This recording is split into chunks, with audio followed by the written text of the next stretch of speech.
हमारे द्वारा बनाए गए वीडियो अगर आपको पसंद आ रहे हो तो चैनल को सब्सक्राइब जरूर कर ले और बेल आइकन को प्रेस कर दे ताकि समय समय पे आप लोगों को इसी प्रकार के लेटेस्ट वीडियो मिलते रहे। बात करेंगे गाइस, आज आप लोगों का है 9th का त्रैमासिक के पेपर यहाँ पे डिस्कस करने वाले हम, जैसा कि आप सभी साथियों के कमेंट आ रहे थे।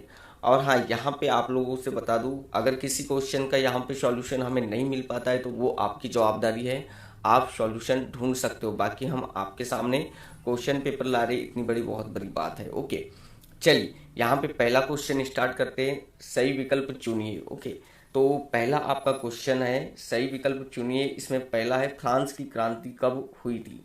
तो बता दूं, इसका सही उत्तर होगा 14 जुलाई 1789 को फ्रांस की क्रांति हुई थी। सेकंड क्वेश्चन है, फ्रांसीसी क्रांति के समय फ्रांस पर किसका शासन था? तो ये था आपका लुई 16वां का शासन था। थर्ड नंबर है, एक स्थलीय भाग जो तीन ओर से समुद्र से घिरा हो वो कहलाता है प्रायद्वीपीय। ओके, अगला क्वेश्चन देखते हैं। अगला क्वेश्चन आपका है, पूर्वी घाट का सर्वोच्च शिखर क्या है? तो इसका उत्तर हो जाएगा महेंद्रगिरी। पांचवा है, इनमें से कौन स्थायी पूंजी नहीं है? तो इसका सही उत्तर क्या हो जाएगा आप लोगों का?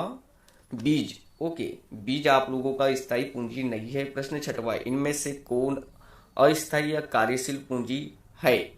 तो ये आपका हो जाएगा नगद रुपया। बात करेंगे यहाँ पे रिक्त स्थानों की पूर्ति कीजिए। तो देखिए, रिक्त स्थान में 6 प्रश्न दिए गए आप लोगों को। पहला है, फ्रांस की महिलाओं को मताधिकार सन खालिस्तान में हुआ? तो 1945 में प्राप्त हुआ। कब हुआ? 1945 में प्राप्त हुआ। 1804 में खालिस्तान ने खुद को फ्रांस का सम्राट घोषित किया था। तो किसने किया था? नेपोलियन ने। नेपोलियन बोनापार्ट ने क्या किया था? सम्राट घोषित किया था। आप ध्यान से सुन लोगे, नेपोलियन बोनापार्ट, और आप सही लिख लोगे। ओके, चलिए थर्ड नंबर में है, प्रथम विश्व युद्ध की शुरुआत खालिस्तान में हुई थी? तो ये आप लोगों को ध्यान रखना है, 1914 में हुई थी। कब हुई थी? 1914 में हुई थी प्रथम विश्व युद्ध की शुरुआत। भारत को बराबर 2 भागों में बांटती है, तो वो आपकी क्या है? कर्क रेखा है। क्या है? कर्क रेखा। कर्क रेखा भारत को बराबर 2 भागों में बांटती है। ध्यान पूर्वक सुनोगे आप लोग। अगला है, भारत और श्रीलंका के बीच खालिस्तान खाड़ी है, तो ये कौन सी? मन्नार की खाड़ी है। मन्नार की खाड़ी। मन्नार की खाड़ी है भारत और श्रीलंका के बीच। नेक्स्ट देखते हैं, खालिस्तान झील भारत में खारे पानी की झील है, सबसे बड़ी झील है। तो ये आप लोगों की क्या है? चिल्का झील। क्या है? चिल्का झील है, जो कि कहाँ पे है? उड़ीसा में है। चिल्का झील, समझ गए? खालिस्तान झील भारत में खारे पानी की सबसे बड़ी झील है, तो चिल्का झील है जो कि उड़ीसा में है। अगला क्वेश्चन देखते हैं, प्रश्न नंबर 3। ओके, प्रश्न नंबर 3 में आपको दिया है, एक वाक्य या एक शब्द में उत्तर लिखना है। चलिए, तो ये आपका है प्रश्न नंबर पहला। इसमें अगस्त 2002 में किस ऑर्डर द्वारा पाकिस्तान का संविधान बदल दिया गया? तो ये आप लोगों को ध्यानपूर्वक सुनना है, किस ऑर्डर के द्वारा? तो ये आपका ऑर्डर का नाम था लीगल फ्रेमवर्क। ध्यान से लिख लोगे आप लोग, लीगल फ्रेमवर्क ऑर्डर। देखिए, लीगल फ्रेमवर्क ऑर्डर के द्वारा 2002 में पाकिस्तान का संविधान बदल दिया गया था। अगला है, पालमपुर से निकटतम छोटे कस्बे का नाम बताइए। तो ये देखिए, यहाँ पे आप लोगों का ये वाला मुझे मिल नहीं पाया है, मैंने काफ़ी कोशिश किया, बाकी आप ढूंढ लोगे आपकी बुक से अगर मिल जाए तो। थर्ड नंबर का देखते हैं हम लोग यहाँ पे, कौन से दशक के अंत में हरित क्रांति प्रारंभ हुई थी? तो आपको बता लिखना है वहाँ पे 60 के दशक के अंत में। 60 के दशक के अंत में आपकी जो है हरित क्रांति शुरू हुई थी। मतलब कब हुई थी? 1967 में। 1967 में शुरू हुई थी। अगला क्वेश्चन देखते हैं, अदृश्य बेरोजगारी का दूसरा नाम क्या है? अदृश्य बेरोजगारी का दूसरा नाम क्या है? तो यहाँ पे देखिए, इसका भी कंफर्म नहीं हो पाया है। अब देखते हैं हम लोग 5वें नंबर का, रूस का अंतिम जार कौन था?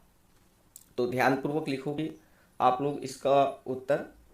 रूस का जो अंतिम जार था 5वें नंबर का निकोलस द्वितीय था। कौन था? निकोलस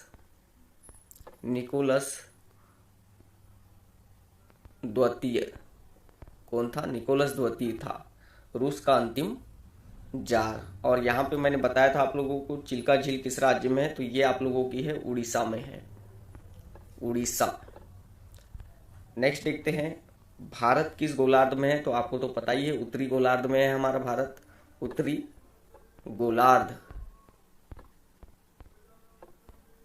लिख लोगे आप उत्तर में उत्तरी गोलार्ध। बढ़ते आगे सही जोड़ी की ओर, सही जोड़ी बनाइए। विश्व का दूसरा सबसे बड़ा देश कौन सा है, तो ये आप लोगों को बता देना है कनाडा है। टाइल शब्द इसलिए यूज किया जाता है, ये है सरकार द्वारा लिया जाने वाला कर। और ये टाइड, टाइड मतलब चर्च द्वारा वसूल किया जाने वाला कर है। कार्ल मार्क्स ने पुस्तक लिखा था दास कैपिटल। जैसलमेर में एक स्थान है बरकान करके। चीन, चीन का आपका क्या आ जाएगा, तो चीन की जो संसद का नाम है राष्ट्रीय जन संसद है। और अधिक उपज वाले बीज को क्या कहते हैं? HYV। ठीक है, तो इस प्रकार जोड़ी आप लोग बना लोगे, मैंने मिला के बता दिया है। अब 5वें नंबर का देखते हैं हम लोग, सत्य असत्य की पहचान कीजिए। तो पहला आपका है मानवीय पूंजी निर्माण आर्थिक विकास के लिए आवश्यक है, सत्य है। 18वीं सदी में फ्रांसीसी समाज 2 स्टेटस में बटा हुआ था, नहीं ये 3 स्टेटस में बटा हुआ था। ठीक है, अप्रैल थीसिस का विचार लेनिन ने दिया था, सत्य है। भारत के दक्षिण में हिमालय है, नई उत्तर में हिमालय है। चीन में सरकार हमेशा कम्युनिस्ट पार्टी की बनती, सही है। भारतीय संविधान लिखने वाली सभा में 299 सदस्य थे, सत्य है।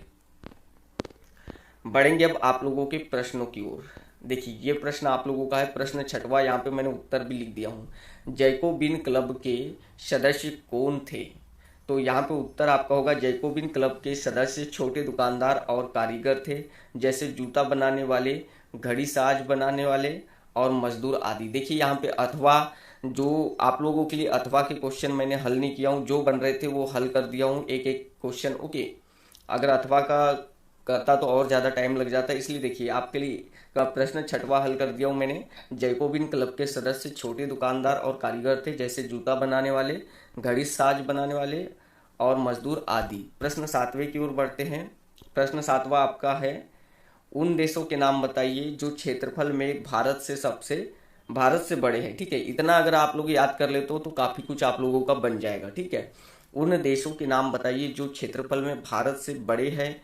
रूस, कनाडा, चीन, अमेरिका, ब्रिटेन और ऑस्ट्रेलिया क्षेत्रफल में भारत से बड़े हैं। ओके, यानी कितने? 6, 1 2 3 4 5 6 देश भारत से बड़े हैं। चलिए बढ़ते हैं आगे। आगे आप लोगों का क्वेश्चन, लोकतंत्र की कोई 2 विशेषताएं लिखना है। तो उत्तर में क्या आएगा? लोकतंत्र की 2 विशेषताएं निम्न है। एक तो उत्तरदायी सरकार होना चाहिए, निश्चित अवधि के बाद चुनाव होना चाहिए। 90 नंबर के क्वेश्चन की ओर बढ़ते हैं। 90 नंबर का क्वेश्चन है स्थायी पूंजी किसे कहते हैं। उत्तर, स्थायी पूंजी वह पूंजी है जो व्यापार में विक्रय के उद्देश्य से नहीं लगाई जाती है और ना ही उसे व्यापार के कार्यकल्पों को बदलते हुए बेचा जा सकता है। ये यहाँ पे भेजा नहीं है वो कि बेचा जा सकता है, आप सही कर लोगे, बेचा जा सकता है वो। अगला है आप लोगों का 10वें नंबर का क्वेश्चन, कोऑपरेटिव क्या था।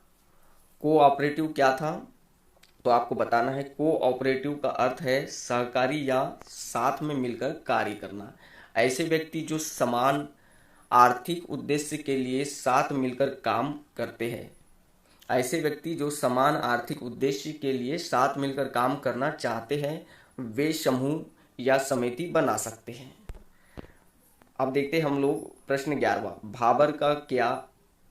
भाबर क्या है। ओके, इसका उत्तर क्या है? उत्तरी मैदान का संकरा क्षेत्र जो कि नदी की धाराओं के साथ नीचे लाए गए कंकड़ों और पत्थरों से बना है। यह क्षेत्र शिवालिक की तलहटी से छोटा है। तो क्या बताना है आपको, भाबर क्या है वो पूछा है तो भाबर उत्तरी मैदान का संकरा क्षेत्र है जो कि नदी की धाराओं के साथ नीचे लाए गए कंकड़ और पत्थरों से बना है। यह क्षेत्र शिवालिक की तलहटी से छोटा है। बस इतना ही आप लोगों को सटीक उत्तर लिखना है, ज्यादा लिखने की कोशिश नहीं करना है, आपको नंबर मिल जाएंगे। प्रश्न 12वां, सेवा क्षेत्र क्या है? उत्तर, अर्थव्यवस्था का वह क्षेत्र जो सेवा से संबंधित कार्यों में लगा हुआ है, सेवा क्षेत्र कहलाता है। मुख्य शामिल सेवाएं कर लेना इसको, जैसे जैसे लिखना फिर हवाई परिवहन, कुरियर, सूचना क्षेत्र आदि। ठीक है, यहाँ पे आप लोग अल्प विराम लगा लोगे। बढ़ते आगे, प्रश्न 13वां का अथवा यहाँ पे आप लोगों के लिए मैंने हल किया है। लोकतंत्र के दो प्रमुख दोष आप लोगों को बताना है। क्वेश्चन बिल्कुल ऐसे ही पूछेगा, लोकतंत्र के दो प्रमुख दोष बताइए या क्या है। ठीक है, उत्तर आप लोगों को लिखना पड़ेगा। लोकतंत्र के दो प्रमुख दोष निम्न हैं। पहला, राजनीति का राजनीतिकरण। दूसरा, व्यवहारिक सामाजिक समानता का अभाव। अगर आप लोगों को 3 पूछ लेता तो आप लिखते अयोग्य व्यक्तियों का शासन। देखिए, आप ये 3 में से जो भी आप लोगों को अच्छा लगे उसमें से 2 चूज कर लोगे। ठीक है, 2 चुन के आप लिख दोगे। बढ़ते हैं प्रश्न 13 की ओर, 14 की ओर। पालमपुर गांव की गैर कृषि क्रियाएं लिखिए। ओके, पालमपुर गांव की गैर कृषि क्रियाएं लिखिए यहाँ पे। तो उत्तर होगा, पालमपुर गांव की अन्य गैर कृषि क्रिया में लघु विनिर्माण उद्योग, परिवहन आदि, यहाँ पे डेस कर लोगे। ओके, लघु विनिर्माण उद्योग, परिवहन आदि जैसी क्रियाएं शामिल है। अब इंपॉर्टेंट देखिए यहाँ पे ये भी प्रश्न 15 का, 1789 की फ्रांस की क्रांति का तत्कालिक कारण क्या था? तो आपको बताना है उत्तर में ए स्टेटस जनरल यानी प्रतिनिधि सभा का अधिवेशन तथा टेनिस कोर्ट की शपथ 1789 की क्रांति का तात्कालिक कारण था। प्रश्न नंबर 16 की बात कर लेते हैं हम लोग। फ्रांस में दास प्रथा का उन्मूलन कैसे हुआ, समझाइए। तो आपको उत्तर में लिखना होगा के कन्वेंशन के फ्रांसीसी उपनिवेश में सभी दासों की मुक्ति का कानून पारित कर दिया गया, परंतु दास प्रथा पुनः प्रारंभ कर दी गई। अंतिम रूप से फ्रांसीसी उपनिवेश में 1848 में दास प्रथा का अंत किया।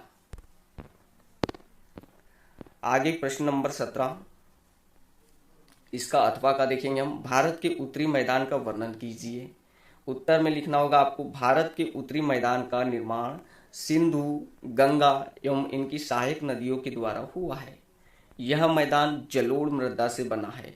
लाखों वर्षों में हिमालय के गिरिपाद में स्थित बहुत बड़े बेसिन, यानी बेसिन का मतलब द्रोणी, में जलोढ़ नदियों द्वारा लाई गई मृदा का निक्षेप हुआ, जिससे इस उपजाऊ मैदान का निर्माण हुआ। बस इतना ही आपको लिखना है।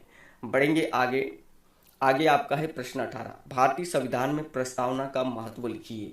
आपको उत्तर में लिखना होगा, संविधान की प्रस्तावना में नागरिकों के लिए राजनीतिक, आर्थिक व सामाजिक न्याय के साथ स्वतंत्रता के सभी रूप शामिल है। प्रस्तावना नागरिकों को आपसी भाईचारा व बंधुत्व के माध्यम से व्यक्ति के सम्मान तथा देश की एकता और अखंडता सुनिश्चित करने का संदेश देती है। इतना उत्तर आप लिख दोगे। बढ़ेंगे प्रश्न आप लोगों का है 19, भौतिक पूंजी और मानवीय पूंजी में कोई 3 अंतर आप लोगों को लिखना है। तो देखिए, ये निम्न अंतर है। पहला देखते हैं मानव पूंजी में और इधर में भौतिक पूंजी में। मानव पूंजी से आशय कर्मचारी द्वारा संगठन में लाई गई ज्ञान, प्रतिभा, कौशल और क्षमताओं के भंडारण से है। इधर में भौतिक पूंजी से आशय कंपनी की मानवीय संपत्ति। यहाँ पे दूसरा, मानव ने अपने ज्ञान के आधार पर पूंजी को विकसित किया है।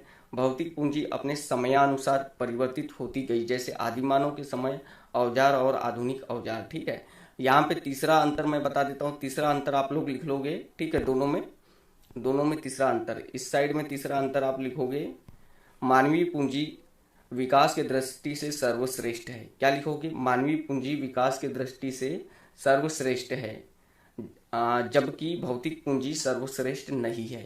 ठीक है, समझ गए? चलिए, आपका प्रश्न 21 है अथवा का, लोकतांत्रिक और गैर लोकतांत्रिक शासन में तुलना कीजिए। और इसका उत्तर आप लोगों का है नीचे। देखिए, 20 वाला क्वेश्चन आप लोगों के लिए यहाँ पे नहीं बताया हूँ मैंने, बाकी इतने सारे बता दिया हूँ आप लोगों के लिए मैंने, काफ़ी है वो। लोकतांत्रिक शासन और गैर लोकतांत्रिक शासन में अंतर आप लोगों को बताना है। पहला इसमें होगा, इसमें लोगों को राजनीतिक अधिकार प्राप्त होते हैं।